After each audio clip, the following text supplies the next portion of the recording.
우리가 그동안 새벽마다 살펴보던 본문을 잠시 멈추고 오늘부터 3일 동안 우리가 월삼 새벽 기도회로 함께 모이는 이 3일 기간 동안은 구약성경 학개서를 중심으로 함께 살펴보고 은혜를 나누고자 합니다. 월삼 새벽 기도회 첫째 날인데요. 우리 7월달 벌써 2016년의 절반이 지나고 나머지 절반이 시작된 지 며칠이 지났습니다. 어저께 우리 첫 주일 또 맥주 감사 주일로 보내었습니다. 하나님 앞에 지난 상반기 동안 우리를 인도해 주신 그 감사의 마음으로 주일을 성수했을 줄로 믿습니다. 그리고 또 새롭게 시작된 이 하반기 하나님의 은혜를 붙잡고 기도와 말씀으로 함께 달려나가는 우리 모든 매일교회 성도들이 되었으면 좋겠습니다. 구약의 12개 소선지서 가운데 하나인 이 학개서는요, 스가랴서와 더불어서 같은 시대를 배경으로 하고 있습니다. 이 학개서가 기록된 연도는 대략 주전 520년 정도, BC 520년경 정도로 보고 있는데요. 오늘 본문 1절을 보면 다리오 왕 제2년 여섯째 달이라고 그 시점을 언급을 하고 있습니다. 여기 나오는 다리오 왕은 페르시아, 그러니까 성경에 나오는 바사의 네 번째 왕입니다. 그리고 이 다리오 왕이 다스리기 15년쯤 전쯤에 이스라엘 백성들은 포로로 끌려갔던 바벨론이 멸망을 당하면서 메데 바사 제국에 의해서 멸망을 당하면서 그때 당시 패권을 쥔 바사 왕 페르시아 왕 고레스의 칙령으로 인해서 모든 포로들이 고향으로 돌아가도 좋다는 명을 받고 귀환을 하게 됩니다. 이때가 주전 538년 정도에 해당합니다. 바벨론 포로로 끌려갔던 사람들이 고향 예루살렘으로 돌아올 수 있게 된 것이지요. 그리고 귀환했던 유다 백성들 약 5만 명 정도가 먼저 귀환을 1차적으로 했는데요. 이때 이스라엘 백성들, 유대 백성들을 이끌었던 지도자가 총사령관이 스룹바벨이라는 인물입니다. 이들이 예루살렘으로 돌아와서 하나님의 그러니까 예루살렘의 성전을 재건하려고 했었지만 이내 중단되고 맙니다. 그러면서 자기들은 판벽한 집에 거했습니다. 오늘 본문에 보면 판벽한 집에 거하다라는 표현이 4절에 나오고 있는데요. 여기 보면 판벽하다라는 단어의 원문 단어를 보면 지붕을 덮다라는 뜻을 가진 사판이라는 단어가 쓰였습니다. 당시에 집을 지을 때 많은 경우에 가난한 자들의 경우는 지붕이 없거나 혹은 천정을 가리는 정도의 집이었던 것 같습니다. 그리고 어느 정도 지위를 가지고 있거나 그래도 좀 가진 사람들, 좀 있는 사람들은 집을 지을 때 마지막에 지붕을 덮는데 이 지붕을 덮을 때 쓰는 단어가 사판이라는 단어입니다. 판벽하다라고 번역이 되어 있는 이 단어입니다. 오늘 본문에서 판벽한 집에 거주하다라는 말은 완성된 집에 거하다 혹은 화려한 집에 거하다라는 말로 보면 틀림이 없습니다. 집을 지을 때 맨 마지막에 하는 게 지붕을 덮는 일이었기 때문에 백성들이 완성된 화려한 집에 거주하고 있었다는 것을 보여주는 것이 바로 4절입니다. 방금 전에 1절부터 11절까지의 말씀을 읽었는데요. 오늘 학계 본문을 보면 갖출 것을 다 갖추면서 완성된 집에 머무는 백성들하고 또 아직 완성되지 않은 그런 채로 횡하니 덩그렇게 방치된 성전의 모습이 대조되는 것을 볼 수 있습니다. 저자가 의도적으로 이런 모습을 극명하게 대조하고 있습니다. 그리고 이런 때에 하나님은 선지자 학개를 보내셔서 말씀을 전합니다. 오늘 본문에 보면 여호와의 말씀이 임하니라라는 이 표현이 두 번이나 등장을 하지요. 1절에도 나오고 또 3절에도 나옵니다. 여호와의 말씀이 임하니라. 다리오 왕 2년 여섯째 달 초하루에 바사 왕 고레스 왕의 칙령을 받고 예루살렘으로 돌아온 지 약 15년 정도의 시간이 흐른 상태에 하나님께서는 선지자 학개를 부르셔서 여호와의 말씀이 임하게 하셨습니다. 말씀드린 것처럼 1차 포로 귀환을 인솔했던 총독 스룹바벨과 대제사장 여호수아 이 두 사람에게 먼저 말씀이 임하는 것을 볼 수 있습니다. 본문 1절은 학개 선지자를 통해서 여호와의 말씀이 누구에게 임했는지를 구체적으로 정확하게 또 그들을 자세하게 밝혀주고 있습니다. 1절을 보시면 스알디엘의 아들 유다 총독 스룹바벨과 여호사닥의 아들 대제사장 여호수아에게 임하니라 라고 말씀하고 있는데요. 이 스알디엘이라는 사람은 다윗의 족보에 나오는 다윗 혈통 가운데 한 사람입니다.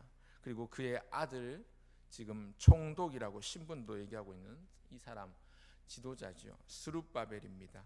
또 여호수아라는 이름을 가진 사람이 우리가 잘 알고 있는 것처럼 성경에 몇 차례 나옵니다. 구약 시대 모세의 후계자였던 여호수아, 또 후기 선지자 중에서 음란한 아내 고멜과 결혼하였던 호세아의 또 다른 이름이 여호수아인데, 오늘 본문에 나오는 대제사장 여호수아와는 이름만 같은 동명이인입니다. 여기 나오는 스룹바벨과 대제사장 여호수아 혹은 예수아라고도 하는 이 두 인물은 당시 유다 백성들, 이스라엘 백성들을 이끄는 지도자급에 해당합니다. 스룹바벨은 바사왕 고레스의 칙령을 받아서 이스라엘 백성들의 예루살렘 귀환을 이끌었던 정치적인 지도자, 오늘 본문에 보면 총독이라고 언급을 하고 있고요. 그리고 이 백성들의 종교적인 부분, 영적인 부분을 책임지던 지도자, 정신적인 지도자죠. 영적인 지도자가 바로 대제사장의 직분을 가진 여호수아입니다. 하나님께서 이제 유다 백성들에게 새로운 일을 이루어 가시기 위해서 하나님께서 자기 백성들에게 말씀을 하시는데, 특별히 그 당시 지도자들이었던 이 두 사람에게 먼저 말씀하십니다. 그냥 오늘 본문에 보면 사실은 1절에 선지자 학개로 말미암아 여호와의 말씀이 모든 백성에게 임하니라 이렇게 말해도 흐름상에 전혀 지장이 없고 아무런 문제가 없을 것 같은데, 성경은 분명히 누구에게 임했다라고 구체적인 출신과 신분과 이름을 1절에 언급하고 있습니다. 그죠? 학개로 말미암아 스알디엘의 아들 유다 총독 스룹바벨, 여호사닥의 아들 대제사장 여호수아. 1절에는 이 두 사람을 지칭하면서 구체적으로 이름, 출신, 신분을 언급하고 있습니다.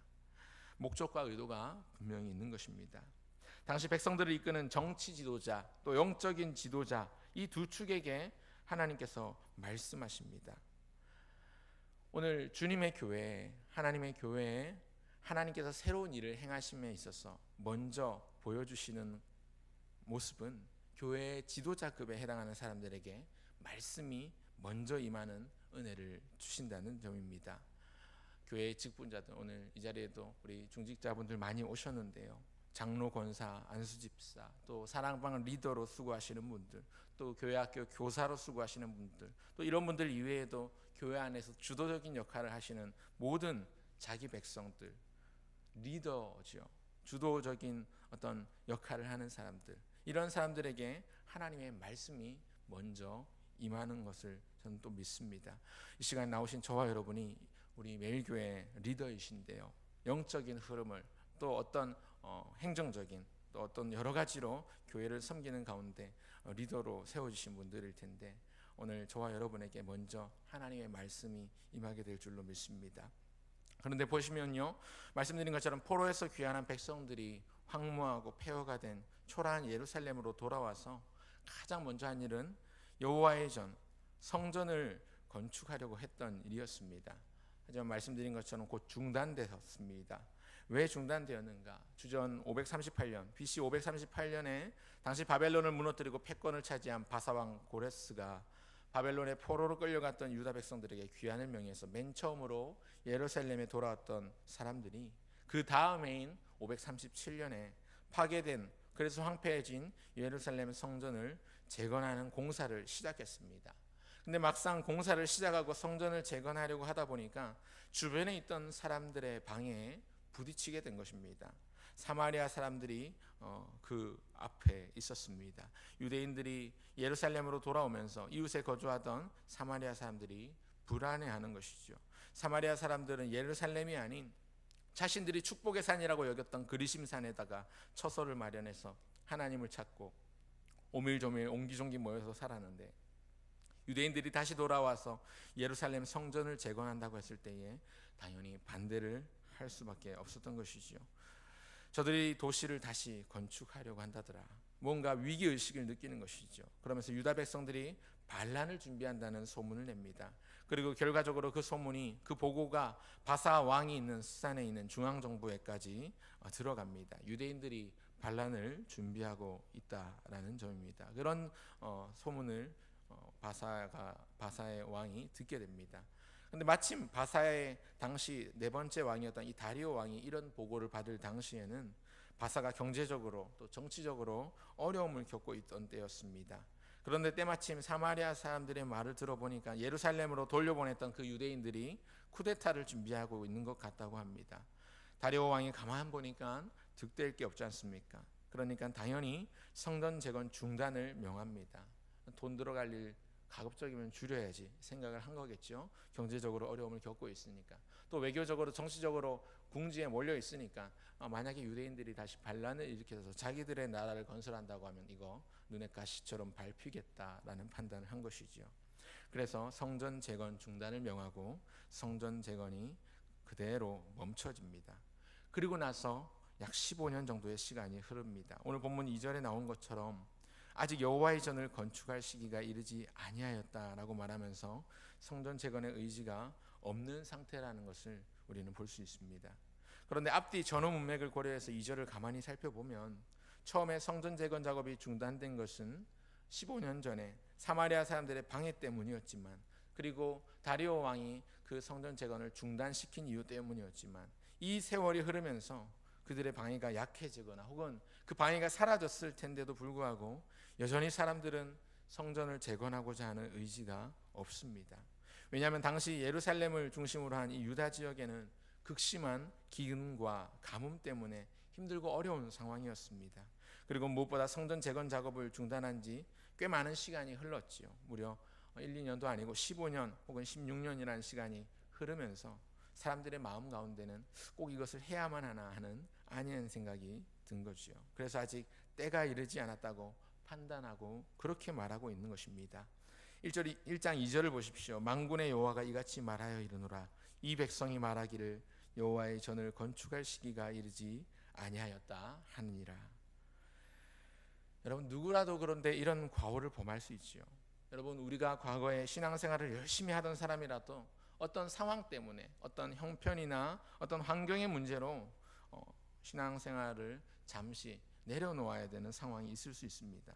사업상의 이유로, 또 건강상의 문제로, 혹은 자녀 교육을 이유로 주일 성수를 제대로 하지 못하는 분들이 있습니다. 예배 생활이나 개인 경건 생활이 예전만 못한 사람들이 있죠. 물론 그 당시엔 충분한 이유가 될 법합니다. 지금은 너무 힘들어서 어쩔 수 없습니다. 지금은 어쩔 수 없이 주일날 출근을 해야 됩니다. 회사가 너무 힘들어서 주일날 출근을 해야 됩니다. 요새 너무 바빠가지고 눈꽃 틀 새 없이 병신없이 바빠가지고 교회 나가기가, 교회 섬기는 게 너무 어렵습니다. 올해 우리 애가 고3이라서 오늘 한 해만 좀 어떻게 양해를 좀 해주십시오. 올해는 좀 쉬어야 되겠습니다. 당시에는 마치 충분한 이유가 되는 것 같습니다. 그런데 시간이 흐르고 나중에 상황이 바뀌고 이런 문제 상황이 해결되거나 끝났음에도 불구하고 그 신앙생활이라는 것, 하나님의 교회를 섬기고 주님을 믿는 그 열심이 좀처럼 돌아오지 않은 분들이 많이 있습니다. 아직 때가 아니다라고 여깁니다. 또 그동안 너무 오래 쉬어서 괜히 나가기 미안하다 이런 마음이 드는 사람들도 있는 것이지요. 그러다 보니까 원래 열심이나 신앙적인 어떤 열정을 회복하지 못하는 경우들이 자주 있습니다. 제가 우리 교회 매일교회 중고등부를 담당하고 있는 교육자이기도 한데요. 우리 중고등부를 담당하다 보면 우리 중고등부 고3 수험생들의 어머니들이 주로 많이 그렇습니다. 우리가 고3이 되면 굉장히 열심히, 안 나오던 새벽기도도 잘 나오시고요. 새벽마다 우리 아들 하나님 좋은 대학, 하나님 좋은 열심히 공부해서 원하는 대학에, 원하는 학과에 지도할 수 있도록 그렇게 기도를 하시겠죠. 열심히 나오십니다. 새벽기도 시간에도 거의 안 빠지고 나오시고 늘 부탁을 하세요. 목사님 기도해 주세요. 우리 위해서 이번에 수시 전형도 준비를 해야 되고 학교 마음에 두고 있는 학교가 있는데 잘 갈 수 있도록 좋은 결과로 이어지도록 기도해 주십시오. 굉장히 뜨겁고 열심을 가지고 그렇게 하나님 앞에 또 기도의 자리에 나오시는 걸 볼 수 있습니다. 그런데 정말 아이러니한 것은요, 그렇게 보면요, 그렇게 하다 보면 10월달, 우리 가을 9월 지나고 추석 지나고 10월달 11월달쯤 되면 새벽기도의 시간에 굉장히 꽤 많은 수험생 부모님들이 눈에 보입니다. 그런데 정말로 밀물처럼 밀려왔던 그 수험생 부모님들의 기도가 썰물처럼 빠져나가는 순간이 있습니다. 수능 친 다음 날 보면 휑합니다. 새벽기도 시간이. 그동안 나오셨던 분들이 안 나오십니다. 수험생들 위한 기도회도 하고 하는데요. 수능 시험 치는 당일까지만 해도 새벽기도 자리를 사수하고 지키셨던 그 부모님들이 조금 지나고 나면 언제 그랬냐는 듯이 안 보이세요. 그러고 나서 한 해 동안 올해 우리 애가 고3이었기 때문에 정말 열심히 기도했는데, 그리고 한 해가 지나지 않습니까? 그 아이가 학교에 갔습니다. 그러고 나면 언제 그랬냐는 듯이 새벽기도 시간에 좀처럼 얼굴을 보기 힘드신 분들이 종종 있습니다. 무엇을 말하는 것일까요? 그때 당시에 형편으로는 열심을 가지고 있고 어떤 의지를 가지고 있고 절박함과 애절함과 애틋함과 간절함을 가지고 하나님의 은혜를 찾는데, 시간이 흐르면서 그것이 식는 것이지요. 그 상황이 끝났음에도 불구하고 하나님을 더 이상 찾으려 하지 않는 일들이 종종 있습니다. 여러분, 또 회사 일들로 바쁘셔서 주일을 성수하지 못하시는 분들, 또 너무 많이 피곤하셔서 힘들어서 새벽기도 나오시다가 못 나오시는 분들, 그분들은 그분 나름대로의 상황이나 형편이 있습니다. 그런데 그렇게 되다 보면 신앙생활이라는 게 점점 무너집니다. 내가 바쁜 중에, 분주한 중에, 힘들고 어려운 중에도 내가 하나님 앞에서의 경건을 지켜야 되겠다라는 어떤 마음을, 결단을, 그런 굳은 결의를 하지 않으면 그 생활, 하나님 앞에서의 그 경건을 유지하는 것이 참으로 어렵습니다. 우리 자신의 섣부른 판단이나 착각은 하나님의 위대한 역사를 지체시키거나 방해할 수도 있습니다. 그렇기 때문에 매사에 겸손한 자세로 말씀과 기도를 통해서 내 생각을 내려놓는 훈련을 해야 됩니다. 하나님의 뜻을 구하는 연습을 해야 합니다. 오늘 본문 3절을 보시면 하나님의 말씀이 다시 선지자 학개에게 임합니다. 그리고 이 하나님은 이 선지자 학개를 통해서 지금 백성들이 겪고 있는 가뭄과 기근의 원인이 하나님의 일을 소홀히 하는 데 있다는 점을 알려주시면서 백성들을 격려하고 책망합니다. 다시금 성전 재건에 임하라는 것입니다. 여러분, 누군가를 진정으로 사랑한다면 그 마음이 행동으로 나타납니다. 사랑하면요, 돈도 아깝지 않고 시간도 아깝지 않죠. 누군가 사랑한다면 그 사랑하는 대상을 위해서 무엇이든 하려고 합니다. 사랑하는 자녀를 위해서라면 내 돈, 내 시간이 아깝지 않습니다. 무엇이든 해주고 싶은 것이죠. 사랑하는 아내나 남편에게 정말로 내가 해주고 싶은 최고의 모습으로 섬기고 싶은 것이죠. 사랑하는 애인이 있으면 그 애인을 위해서 내 시간, 내 돈 정도는 그저 아무것도 아닌 것처럼 투자하고 쏟아부을 수 있습니다. 여러분, 하나님을 주님으로 모셨다고 고백한다면 우리의 삶 가운데서 하나님을 바르게 또 열심으로 섬겨야 합니다. 행동으로 옮기고 실천하는 모습이 있어야 합니다. 성전이 황폐된 채로 방치되어 있어도 백성들은 관심을 갖지 않고 있었습니다. 오히려 자기의 집을 짓고 꾸미는 데만 관심이 집중되어 있습니다. 하나님은 선지자 학개를 통해서 이 점을 책망하십니다. 하나님께서 기뻐하시는 일이 아니기 때문에 하나님은 그들을 징계하셨고 그 결과로 백성들의 삶이 공궁해졌습니다. 이것은 하나님께서 백성들을 벌주기 위함이 아니라 백성들이 하나님의 뜻을 깨닫게 하시기 위함입니다. 그리고 선지자를 통해서 분명히 가르쳐 주시고 선언하고 계십니다. 4절 이하를 보십시오. 이 성전이 황폐하였거늘 너희가 이때에 완벽한 집에 거주하는 것이 옳으냐. 5절 그러므로 이제 만군의 여호와가 이같이 말하노니 너희는 너희의 행위를 살필지니라. 4절을 보시면 4절을 다른 번역, 우리 현대인의 말로 바꿨으니 현대인의 성경을 보시면 이렇게 번역하고 있습니다. 너희는 호화로운 주택에 살고 있느냐. 5절에 너희는 살아온 지난 날을 곰곰이 돌이켜 보아라 라는 이렇게 번역을 하고 있는데요. 하나님은 이 백성들에게 그들의 행위를 살피라 말씀하시면서 무엇이 가장 중요한지를 물으십니다. 자기를 위해서라면 열심을 내고 자기 집을 위해서라면 온갖 무엇이든지 할 것 같이 그렇게 여기면서 정작 하나님의 전을 재건하는 일, 하나님 앞에 헌신하는 데는 무관심한 이 백성들을 향해서 학개 선지자를 통해서 하나님은 분명한 메시지를 주십니다. 이스라엘 백성들이, 이 유다 백성들이 어려운 형편에서 벗어나고자 열심히 일하고 재물을 모으지만 그것은 헛고생이었습니다. 그래서 6절에 보면 너희가 많이 뿌릴지라도 수확이 적으며 먹을지라도 배부르지 못하며 마실지라도 흡족치 못하며 입어도 따뜻하지 못하며 일꾼이 삭슬 받아도 그것을 구멍 뚫어진 전대에 넣음이 되느니라. 이렇게 말씀하고 있는 것입니다. 하나님의 일보다도 개인적인 일, 내 일, 자신의 일만을 우선시한 결과로 이런 벌이 내려진 것이죠. 단순한 벌이 아닙니다. 9절, 10절, 11절을 보시면요, 하나님께서 말씀하신, 하나님께서 이루신 일들이 그대로 나오고 있습니다. 백성들의 안일함에 경고하고 계십니다. 백성들의 무관심에 경종을 울립니다. 하나님의 백성들이 하나님을 섬기는 일을 경시합니다. 하나님의 백성이 하나님을 항상 의식하며 살아야 되는데 하나님을 의식하지 못합니다. 오늘 우리는 이 백성들을 반면교사로 삼을 수 있어야 합니다. 하나님의 백성은 자기의 유익보다 먼저 구해야 할 것이 있지요. 먼저 그 나라와 그의 의를 구하라고 우리 예수님도 제 아들에게 말씀하시고 가르쳐 주셨는데, 그때에 비로소 우리에게 필요한 모든 것을 주님께서 공급해 주신다고 말씀하셨는데, 우리의 삶을 바라보면, 우리의 행위를, 우리의 소위를 살펴보면 나는 하나님이 우선이 되는 것이 아니라 하나님보다 내가 우선이 되는 삶을 살고 있지 않습니까? 여러분, 나보다 하나님이 우선시 되는 삶, 나를 비우고 하나님으로 채우는 삶, 내 생각, 내 의견 위주의 선택이 아닌 철저하게 하나님의 말씀이 가리키는 선택을 하며 살아갈 수 있어야 합니다. 5절에 보면, 또 7절에 보면 똑같은 말씀을 되풀이하고 있지요. 5절에서 선지자 학개가 들은 하나님의 말씀을 7절에서 백성들에게 그대로 전하고 있는 말씀입니다. 만군의 여호와가 말하노니 너희는 자기의 행위를 살필지니라. 여러분, 오늘 우리의 행위를 살펴보시기 바랍니다. 나의 모습을 돌아보시기 바랍니다.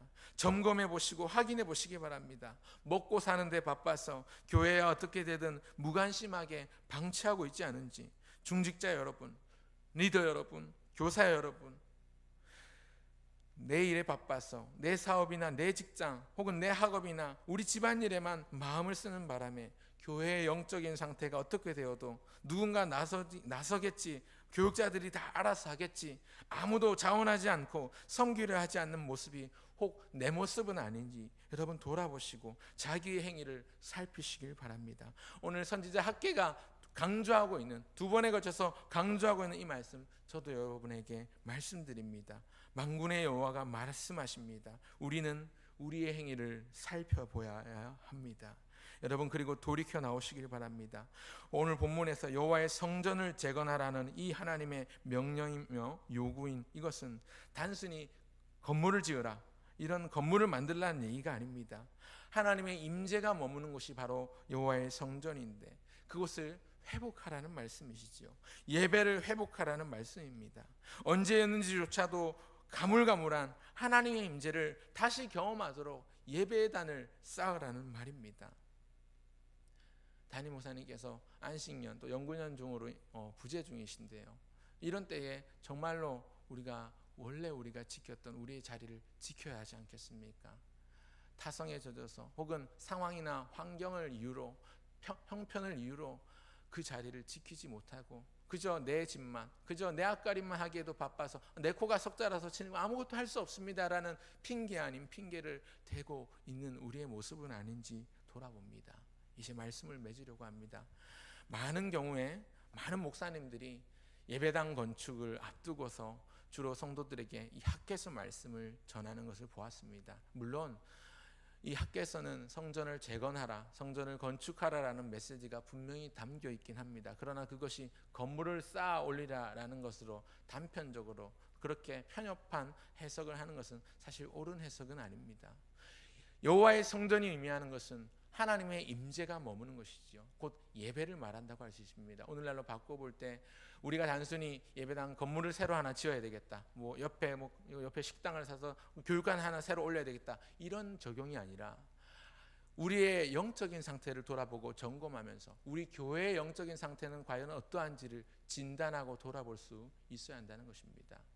혹여 우리 마음이, 우리의 영적인 상태가 그저 방치되고 있지 않은지, 황무하고 적막하고 그렇게 황폐해져서 메말라 있지 않은지 우리 자신을 돌아보며 우리의 소위를, 우리의 행위를 살펴보아야 한다고 생각합니다. 오늘 첫 번째 날인데요, 선지자 학개를 통해서 여호와의 말씀이 임했습니다. 제가 발견하는 점은 이 유다 백성들의 지도자였던 스알디엘의 아들 총독 스룹바벨과 대제사장 여호수아에게 이 말씀이 먼저 임한 것을 바라봅니다. 아마 새벽 기도에 나오시는 분 정도도 되면 우리 교회에서 영적인 리더 역할을 충분히 하실 수 있는 분들이라고 여겨지는데, 여러분 하나님의 말씀을 들으십시오. 그리고 우리 교회의 영적인 상태를 돌아보는 자가 되십시오. 내가 섬기는 사랑방, 내가 맡고 있는 우리 아이들, 교사분들, 또 여러분 장로님들, 당회, 또 안수 집사님들, 권사님들, 내가 소속한 전도회나 여러 가지 내가 이곳저곳 살펴야 될 부분들을 살펴보시기 바랍니다. 영적으로 상처받은 사람이 있습니까? 시험 든 사람이 있습니까? 신앙생활에 어려움을 겪고 있는 사람이 혹시 주변에 있으신가요? 그렇다면 여러분 그저 가만히 팔짱 끼고 그냥 뒷짐지고 열중시하지 마시고 먼저 다가가셔서 이 일들을 하시기 바랍니다. 여호와의 성전을 재건하라. 하나님의 임재를 회복하라. 우리의 영적인 회복을 우리를 통해서 하시는 하나님, 우리에게 말씀하신 하나님을 통해서 이루실 것을 확신하며 나가시길 바랍니다. 이제 우리가 함께 기도하며 나갈 것인데, 기도할 때에 여러분 오늘은 개인을 위해서, 내일은 교회를 위해서, 또 셋째 날은 우리가 우리에 속한 다음 세대들을 위해서 특별히 기도했으면 좋겠는데요. 오늘 주신 말씀을 기억하면서 하나님 앞에 간절함으로 기도하시면 좋겠습니다. 우리 개인이 먼저 우리의 상황을 돌아보면서 너무 교회 일에, 우리가 영적인 것을 돌아보는 일에 소홀하지 않았는지를 돌아보시면서 하나님 앞에 기도하십시다. 어제 우리 김성수 목사님 통해서 예배를 통해서 우리가 또 말씀을 들었지 않습니까? 성령께서 우리 마음 가운데 오셔서 우리의 마음을 울려주시고 우리에게 말씀하여 주셔서 그 세미한 주님의 음성을 통해서 감사가 회복되고 우리 교회의 영적인 상태가 건강해지는 이런 일들이 일어나기를 간절히 주의 이름으로 축원합니다. 말씀드린 것처럼 개인을 위해서 오늘은 기도를 하면 좋겠습니다. 한 가지 기도 제목 가지고 기도를 하고 제가 기도하고 이제 개인적인 기도의 시간으로 나갔으면 좋겠는데요. 우리 개인을 위해서 기도합시다. 말씀을 다른 사람이 아니라 바로 나의 삶에 비추어서 볼 수 있도록 영안을 열어달라고 기도합시다. 그리고 우리의 영혼이 깨어서 하나님을 볼 수 있게 해달라고 기도합시다. 교회의 일을 그저 뒷짐지고 열중시하며 방치하고 있지 않은지 돌아보며 회개합시다.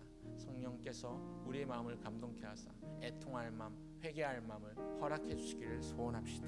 그리고 이제 다시 우리의 영적인 상태를 회복하며 교회를 향한 열심, 곧 주님을 향한 열심을 회복할 수 있게 해달라고 시간 간절히 한번 한 목소리로 통성으로 기도하고 제가 기도하도록 하겠습니다. 기도하시겠습니다. 살아계신 아버지 하나님, 주님의 사랑과 은혜를 감사합니다.